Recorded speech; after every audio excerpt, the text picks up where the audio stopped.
হলুদ বরণ সরিষা ফুলে মাছ যেচেছে ভরি, মৌমাছিরা মধুর লোভে বেড়ায় ঘুরি ফিরি। কবি জসিমউদ্দিনের বিখ্যাত কবিতা নকশি কাঁথার মাঠ, ওই কবিতায় এই লাইনটি রয়েছে। এই সেই সরিষা ফুল, দেখেন কি সুন্দর হলুদ বরণ সরিষা ফুল। যেই ফুল দেখে অনুপ্রাণিত হয়ে কবি জসিমউদ্দিন তার বিখ্যাত নকশি কাঁথার মাঠের কবিতায় এই লাইনটি অন্তর্ভুক্ত করেছিলেন। সরিষা ফুলটি যখন আরও বড় হয়ে যাবে, এখানে দুই ধরনের সরিষা ফুল রয়েছে।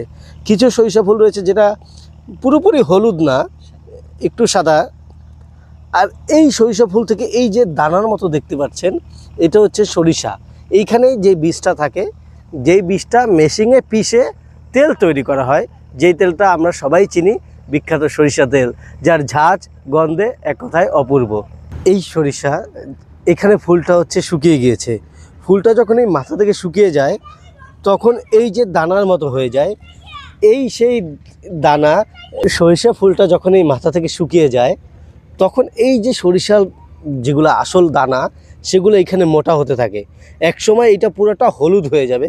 হলুদ হয়ে গেলে এই দানাগুলো মানে কালো রং ধারণ করবে। আমি যদি একটা খুলে দেখাই, এটা এখনও পরিপক্ক হয়নি, এইটা একটু পরিপক্ক হয়েছে।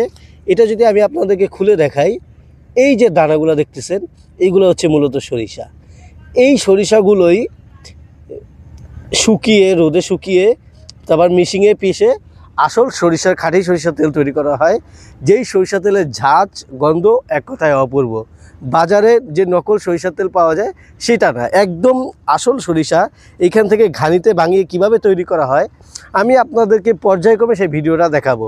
যে এই সরিষা যখন শুকাবে, তুলে নিয়ে যাবে, তখন ওইখান থেকে কিভাবে তেল তৈরি করা হয়, সেই তেল তৈরি করার পুরো প্রক্রিয়াটা আপনাদের সাথে একে একে শেয়ার করব।